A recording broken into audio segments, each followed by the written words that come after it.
Então vamos lá, dar seguimento à nossa disciplina de Psicologia Aplicada à Enfermagem. Eu gostaria de iniciar com essa frase, que eu gosto muito dela.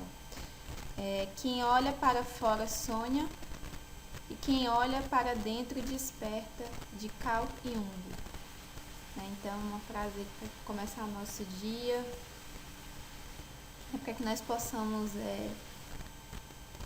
não apenas sonhar muito bom, mas também nos despertar, e olhar para dentro de nós mesmos. Então, vamos lá. A disciplina de Psicologia Aplicada, ela tem a carga horária de 30 horas. E eu vou estar aqui esboçando alguns conteúdos que nós vamos estudar, Essa disciplina são 8 dias. E a gente vai estar estudando hoje na primeira aula, sobre a introdução ao estudo da psicologia, os métodos psicológicos. Nós vamos aprender nessa disciplina também os tipos de comportamento humano em habilidades sociais. Vamos aprender um pouco também sobre estruturas de personalidade, desenvolvimento humano, na infância, adolescência, no adulto jovem, no idoso. A gente vai estar vendo algumas características específicas de cada uma dessas fases do desenvolvimento. E por último, a relação entre enfermagem e psicologia.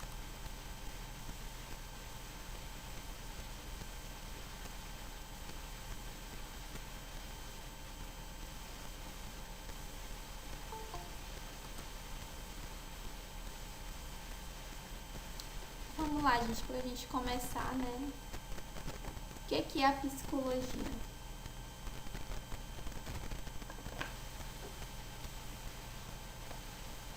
Antes eu gostaria de perguntar se algum de vocês aqui já foi ao psicólogo alguma vez, já fez alguma sessão terapêutica, já precisou fazer.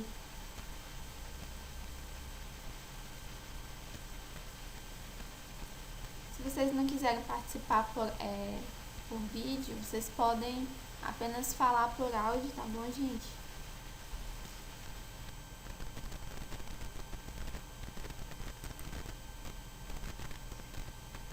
Então vamos lá, o que é psicologia? É a ciência que estuda o comportamento humano, o que motiva o comportamento humano. A psicologia também estuda os processos mentais, a percepção, a consciência, a memória, a linguagem, o pensamento e a aprendizagem.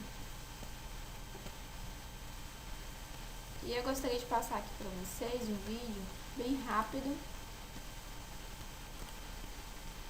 sobre esses processos psicológicos básicos.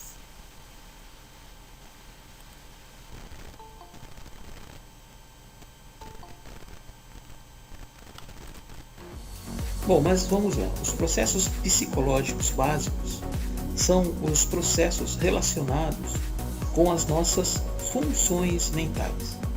Quando falamos de psicologia, vem à nossa mente a clínica e as suas terapias.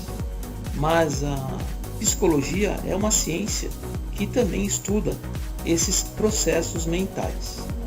Bom, os principais que nós vamos falar aqui nos vídeos são a sensação, que é como os estímulos externos são captados pelos nossos sentidos, como a visão, o olfato, o paladar, o tato e a audição. Outro processo é a percepção, que é como organizamos e interpretamos as informações captadas pelas sensações. Outro processo é a consciência, que é a percepção de nós mesmos e do ambiente à nossa volta. Tem também a aprendizagem, que é uma mudança de comportamento devido às nossas experiências. Tem a inteligência, que estuda como usar os processos de aprendizagem para solucionar problemas ou se adaptar às novas situações. Tem a memória, que é o processo que estuda como armazenamos e recuperamos o aprendizado ao longo do tempo. O pensamento e a linguagem. O pensamento é a cognição, ou seja, as atividades mentais associadas ao pensamento, ao conhecimento, à lembrança e a comunicação. Já a linguagem é como nos comunicamos efetivamente. Um outro processo é a motivação, que é uma necessidade que energiza ou direciona o nosso comportamento para um objetivo. E por último, a emoção, que é uma mistura de ativação fisiológica com comportamentos e pensamentos e sentimentos. Bom, deu para ver que tivemos estudando bastante nesse semestre que passou. Esperamos que vocês gostem. Serão 9 vídeos, um vídeo para cada um desses processos. E acompanhe aqui.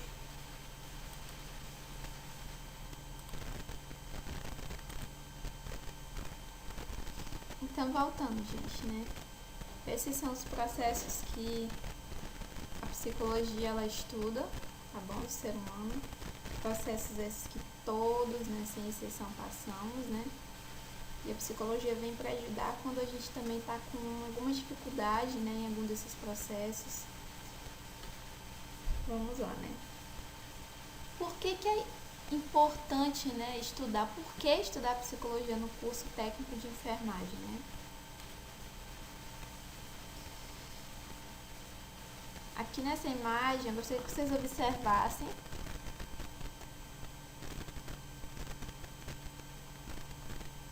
o que vocês estão vendo aí nessa imagem.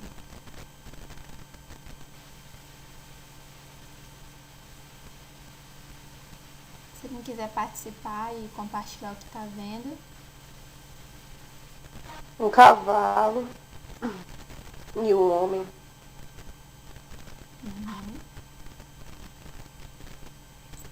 Um cavalo, um homem em cima do cavalo e outro deitado embaixo. Isso. Também dava para entender um homem só com a barba e um cabelo grande. Isso. Alguém tá vendo o Também riacho? tem. Sim, eu já ia citar.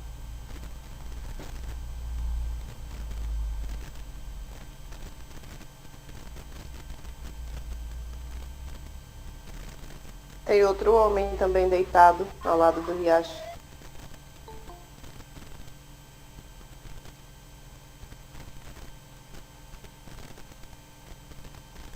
Alguém tá conseguindo ver a cobra?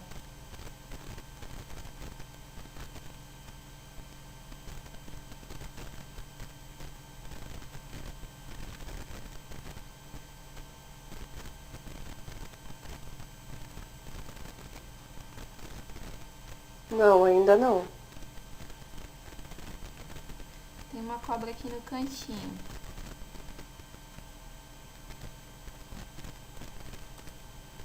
Vou passar aqui uma outra imagem. O que vocês estão vendo nessa outra imagem? Primeiramente, 2 idosos, né?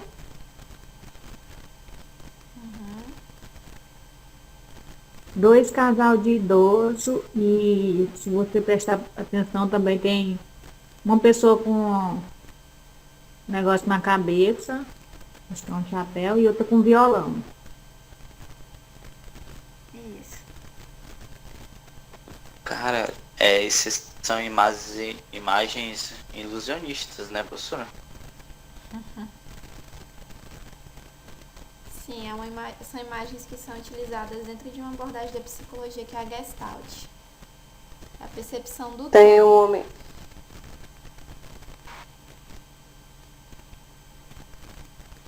Tem um homem tocando um violão, tem outro ao lado dele, de chapéu. Bem engraçado, bem interessante isso aí. Tem uma mulher na porta também. Isso.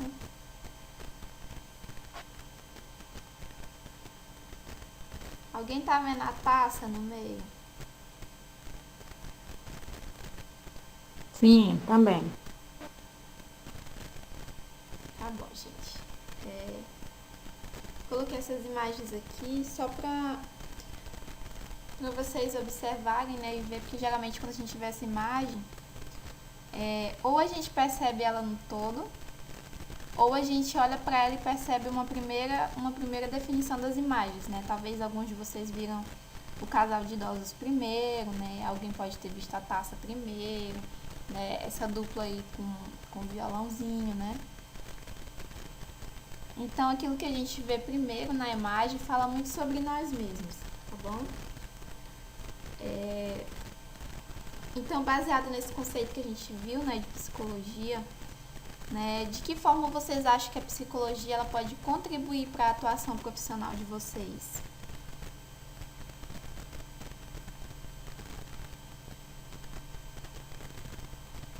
Digo em muita coisa, pela parte que a psicologia ela é uma das maiores funções do nosso corpo, né? Que a gente trabalha tanto a parte de, digamos, sistema nervoso, né? Porque o sistema nervoso controla mais a área psicótica, né, do nosso corpo. Isso. Também ajuda a gente a entender o nosso paciente como um todo, né? Não só físico, né? Mas emocional, psicológico. Isso. Sim, ajuda a gente também ter uma noção das emoções, né? Que ele tá tendo, tipo, as suas reações, seja ela alegres, tristes ou... Muito bem. Deixa eu pensar aqui mais, calma. É de manhã o seu cérebro tá trabalhando devagar. Também suas formas de expressões, né? Exatamente. Então, vamos lá. Vamos ver aqui a psicologia desde o início da história dela. A história da psicologia, né, a etimologia dessa palavra, ela deriva de psique, que significa alma, né, e logos, conhecimento. Então, a psicologia é como se fosse esse estudo da alma, né, e ela se confunde com a filosofia até meados do século XIX, né, e a psicologia ela teve esse berço dela, né, entre discussões entre a filosofia e a fisiologia. E aí, alguns desses filósofos, eles deram início a algumas discussões sobre a razão, sobre o que seria psique, sobre a mente, né? E para Sócrates, a principal característica do ser humano era a razão, aspecto que permitiria ao homem deixar de ser um animal irracional. Platão, que ele foi discípulo de Sócrates, ele conclui que o lugar da razão no corpo humano era a cabeça, representando fisicamente a psique, e já para Aristóteles, discípulo de Platão, ele entende o corpo e a mente de forma integrada e percebia a psique como um princípio ativo da vida. Então a gente vê que cada um desses filósofos, eles trouxeram, né, um pouquinho de contribuição, né, para que nós entendêssemos o que seria essa mente humana. A subjetividade como objeto da psicologia. O que é a subjetividade? É a maneira de sentir, de pensar, de fantasiar, de se comportar, sonhar e amar de cada um. É o que constitui o nosso modo de ser. Por exemplo, sou filho de japoneses, adoro samba e rap, pratico yoga, tenho vontade, mas não consigo ter uma namorada.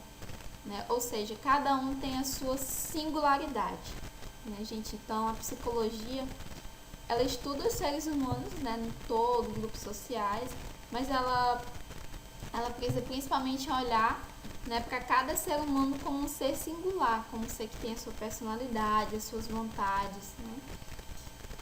Então, a subjetividade é um desses objetos de estudo da psicologia. Nos Estados Unidos, por volta do século XX, surgem as primeiras escolas de psicologia, que é o funcionalismo, o estruturalismo e o associacionismo. O funcionalismo. William James elege a consciência como centro de suas preocupações e busca a compreensão de seu funcionamento na medida em que o homem a usa para adaptar-se ao meio. Então, aqui nessa escola, ele procurava responder o que fazem os seres humanos e por que o fazem. O estruturalismo. O estruturalismo também está preocupado com a consciência, porém Eduard ele irá estudá-la nos seus aspectos estruturais. Os estados elementares da consciência como estruturas do sistema nervoso central. Então ele já buscou ir mais a fundo, né, no conceito da consciência. Ele já trouxe aí uma estruturação da nossa consciência. O sistema nervoso central, né, é algo que a gente estudou lá no ensino médio, coloquei aqui só para complementar. Ele é responsável por receber e processar informações. Ele é constituído pelo encéfalo e medula espinhal, que estão protegidos pelo crânio e coluna vertebral, respectivamente. O associacionismo. O principal representante é Eduard Thomdick. O termo origina-se da concepção de que a aprendizagem se dá por um processo de associação de ideias, das mais simples às mais complexas. E aí ele criou essa lei do efeito, onde ele diz que respostas com recompensas são aprendidas e repetidas, e respostas com consequências desagradáveis tendem a não se repetir. Por exemplo, deixa eu ver aqui. Tá, vamos lá. Se alguém da turma de vocês, uma moça, vou dar um exemplo aqui, não sei se tem, vou dar um exemplo de uma Maria. Uma Maria chega na turma de vocês, ela vai bem arrumada, né? Como se ela fosse para uma festa, toda planejada, né? E aí vocês elogiam a Maria e ela fica tão feliz que no outro dia ela vai com a mesma roupa. Né? Então, é um exemplo, né, de uma resposta com recompensa, né, que é repetida. Né? Então, a Maria recebe um elogio, né, pela forma como ela está vestida, ela gosta tanto do elogio que ela volta a repetir, né, a mesma roupa que ela estava por conta do elogio. Já se a Maria chegasse, alguém falasse alguma coisa, né, que ela estava feia, que ela estava exagerada para ir para a aula, né, e tal, e aí no outro dia ela já não iria mais com aquela roupa porque isso foi desagradável para ela, né. Áreas de atuação da psicologia. A psicologia, dentre suas áreas de atuação, ela tem a área educacional ou escolar, psicólogo que trabalha nas escolas, né?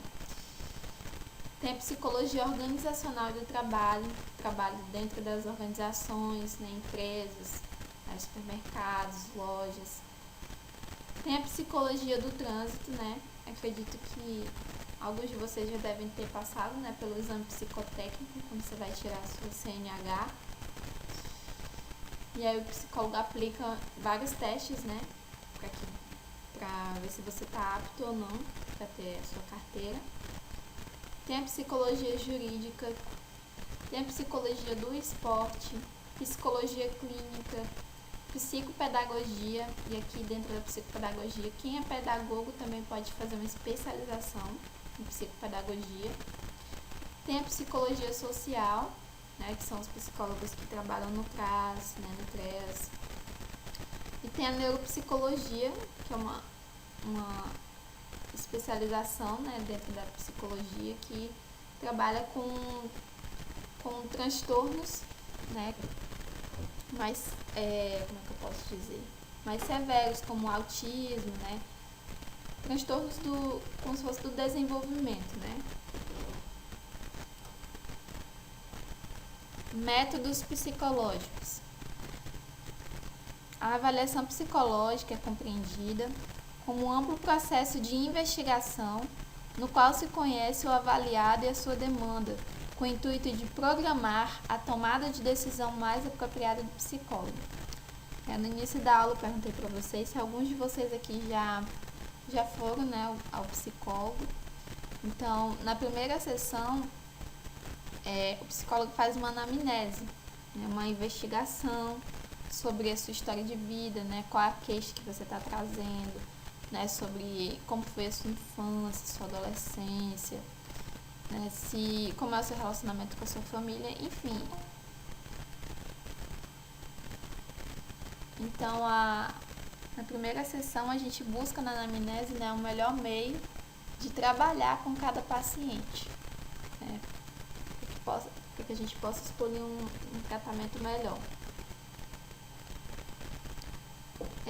Dentro da medicina psicossomática, a medicina psicossomática ela veio trazendo um novo olhar para a psicologia sobre o ser humano, que eu acredito que é um olhar que é importante para todas as áreas que trabalham para todas as profissões que são da área da saúde, né? Ele fala que o ser humano é um ser biopsicossocial, né? Ou seja, nós somos seres sociais, biológicos e psicológicos. Então, eu preciso ter essa compreensão que o ser humano tem, né? E também tem, em algumas versões eles falam que também tem a questão espiritual, né, do paciente também.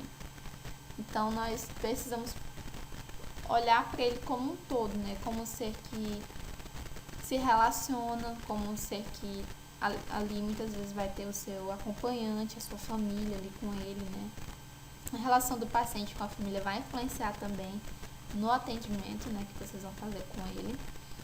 Né. Tem a questão biológica, que aí, no caso, já entra vocês, né, e a área psicológica, né? Por isso que a gente está tendo essa disciplina, para que vocês consigam compreender da melhor forma o paciente de vocês, né? Porque o ser humano é um ser bem subjetivo, né? E a gente precisa entender as pessoas, né? Só um pouquinho, gente, vou tomar uma água. Então, gente, entender o ser humano não é fácil, né? Não é fácil entender o outro e também não é fácil nos entender também, porque a gente, além de ter que dar conta das nossas demandas, dos nossos problemas, nós precisamos se colocar no lugar do outro também e entender as outras pessoas, né?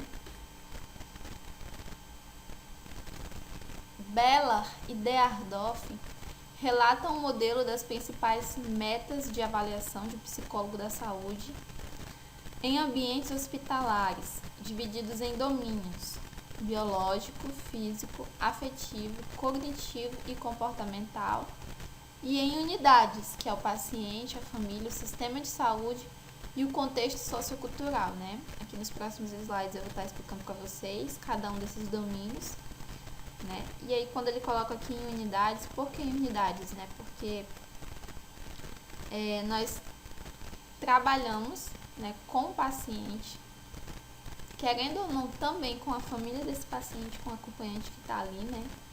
Somos submetidos como profissionais da saúde a um sistema de saúde, né? Que a gente concorda ou não com algumas coisas, mas nós precisamos estar submetidos a esse sistema. Né, e precisamos entender também o contexto sociocultural, né, daquele paciente, né, de onde que ele é, qual tipo de cultura dele, de costume, né. Metas biológicas. As metas biológicas são uma avaliação de aspectos como a natureza, a localização, a frequência dos sintomas, os tipos de tratamento recebido, né, e as suas características, se eles são altamente invasivos, informações de sinais vitais, exames, por exemplo, se há a presença de álcool, né, no sangue, além de informações genéticas e procedimentos médicos anteriores à internação. Então, essa meta biológica ela vai se preocupar, né, como o próprio nome já diz, com, né, como que está o físico desse paciente, né, buscar entender esse aspecto. As metas afetivas, a avaliação sobre os sentimentos do paciente sobre a doença, tratamento futuro, limitações e histórico de variações de humor. Então, metas afetivas é como o paciente se sente em relação àquela doença que ele tem, em relação ao tratamento que ele vai precisar fazer, né? Metas cognitivas. Como foi falado naquele vídeo, né, sobre a cognição, cognição é o modo como nós aprendemos, como nós absorvemos as informações, como nós processamos essas informações. Como se fosse a forma como eu aprendo, como eu conheço o mundo, as coisas ao meu redor. Então, essa meta cognitiva, será o conhecimento do paciente sobre o quadro e a situação de saúde, manutenção de funções como a percepção, memória, inteligência, tipo de padrões de avaliação da situação, crenças, percepção de controle da situação, capacidade de avaliação de custo-benefício de opções de tratamentos, expectativas sobre intervenções. Então, nessa meta aqui, ela vai nos ajudar a perceber se o paciente ele tem conhecimento de fato sobre a situação dele, sobre a doença que ele tem, sobre se ele está consciente, do que vai precisar ser feito nos tratamentos, quais as expectativas dele em relação a tudo isso que ele vai passar. Então, as métodos cognitivos são esse conhecimento que o paciente tem sobre o próprio estado dele. Então, gente, na psicologia a gente tem vários métodos e técnicas de investigação. Tem o método psicanalítico, o método introspectivo, o método experimental, o método clínico, observação, inquéritos, entrevistas e testes, Então, nos próximos slides eu vou estar explicando um pouquinho para vocês sobre algumas abordagens da psicologia, tá bom? Nenhum psicólogo ele vai atender da mesma forma, Cada psicólogo, ele escolhe uma abordagem e uma ou mais de uma, para que ele possa trabalhar. Alguns psicólogos vão utilizar testes, outros psicólogos não vão utilizar testes, Alguns têm no método psicanalítico, por exemplo, é utilizado o divã, em que o paciente deita no divã, de costa para o terapeuta. E ali ele começa a falar sobre tudo que vem na mente dele da forma como vem, sem medo de ser julgado, E nisso pode falar coisas que o psicólogo pode ser absurdo, mas ele está ali para ouvir e entender aquele paciente. Abordagem cognitivo-comportamental. Essa é uma das abordagens da psicologia. Ela tem ênfase no papel central do processamento cognitivo, na explicação do funcionamento psicológico do indivíduo, a avaliação contínua dos acontecimentos da vida, a associação das cognições às reações emocionais. Então, nessa abordagem, o foco está nas cognições, nas emoções e comportamentos. E os métodos que são utilizados são técnicas comportamentais e cognitivas. Então, gente, o psicólogo que trabalha com essa abordagem, cognitivo comportamental, ele vai dar ênfase, aos tipos de pensamento do paciente, vai tentar ajudar o paciente a organizar os pensamentos, entender o porquê ele pensa daquela forma, se os pensamentos dele estão distorcidos ou não, e como esses pensamentos têm afetado o comportamento dele, Nessa abordagem aqui vão ser trabalhados muito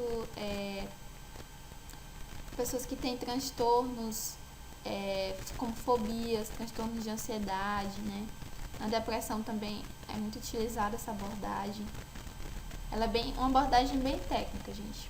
Até para quem tem fobias, medo de estar em lugares fechados, o psicólogo ele trabalha técnicas que ajudam o paciente a enfrentar esse medo. Tem técnicas de relaxamento também, no caso para pessoas que têm transtorno de ansiedade, Então vamos lá, abordagem psicanalítica. Essa abordagem foi um dos métodos que eu falei para vocês, Aqui na imagem tem Freud e um divã. Então o paciente deita aqui no divã, e fala tudo que vem à mente dele como vier. Ela foi proposta por Sigmund Freud, o Sigmund Freud era médico e foi ele que, nas suas investigações, era um médico psiquiátrico, e nas suas investigações ele criou esse método psicanalítico. Então, para ele, a razão não governa o comportamento. Ele propôs que forças psicológicas inconscientes afetam poderosamente o pensamento e o comportamento humano. Essas forças têm origem nas emoções da infância e sua influência perdura durante toda a vida. Para ele, os seres humanos são dirigidos por instintos.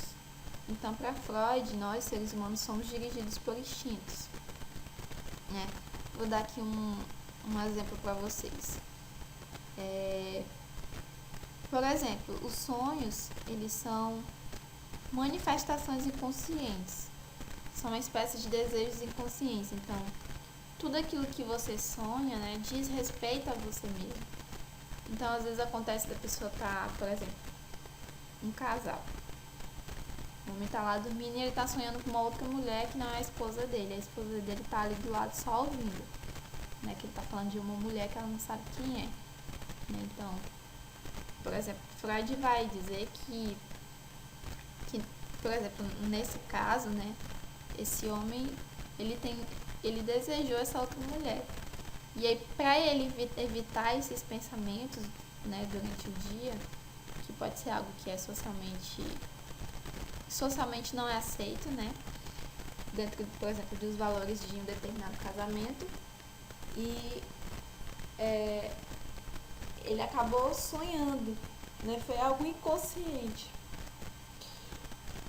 Então, essa abordagem, ela vai falar muito sobre os lapsos. Às vezes a gente vai, por exemplo, chamar uma pessoa e a gente acaba chamando o nome de outra pessoa, né? Então, desculpa, errei. Não, pra Freud não é um erro. Você falou o nome da pessoa, né? Você chamou ela por outro nome porque você inconscientemente estava pensando naquela outra pessoa. É uma abordagem assim que mexe bastante. Isso, Agnes, o ato falho, exatamente. Pressupostos básicos. Essa aqui é a abordagem da Gestalt. Ela vai ter orientação para mudança terapêutica. Ela tem a preocupação em ajudar as pessoas a amadurecerem emocionalmente. Gestalt, ela é tão antiga e velha quanto o mundo. Ela é baseada nos princípios de organização que animam a vida, na observação do livre funcionar na natureza, no corpo e no comportamento sadio e espontâneo. Bem no início da aula eu mostrei para vocês algumas imagens, né, que tem a percepção do todo, né, e de partes daquela imagem, né. Então a Gestalt, ela que trabalha, né, com essa questão das imagens e da percepção do todo.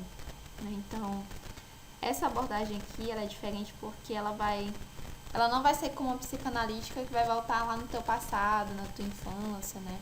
E nem vai se voltar só pro comportamento como na cognitiva comportamental. A Gestalt, ela é uma abordagem bem objetiva, que ela vai trabalhar o aqui e o agora do paciente, a queixa atual dele, né? E ela não vai buscar resgatar tantas coisas lá do passado como na psicanalítica, né? Então, uma abordagem que ela é bem objetiva, ela vai mexer mais na questão emocional.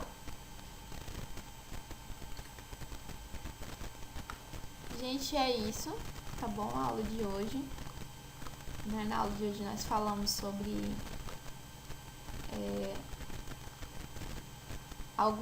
sobre a subjetividade, né, como objeto de estudo da psicologia.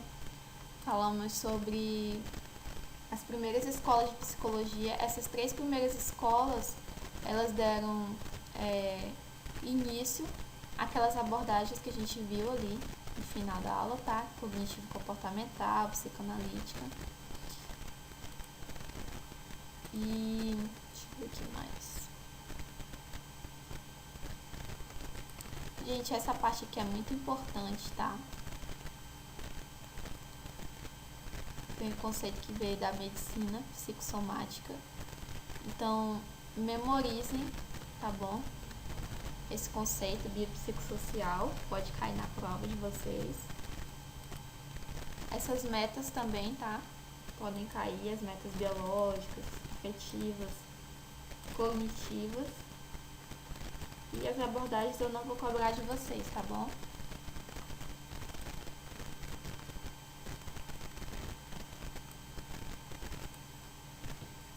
Amanhã, a nossa aula de amanhã vai ser sobre comportamento humano e habilidades sociais.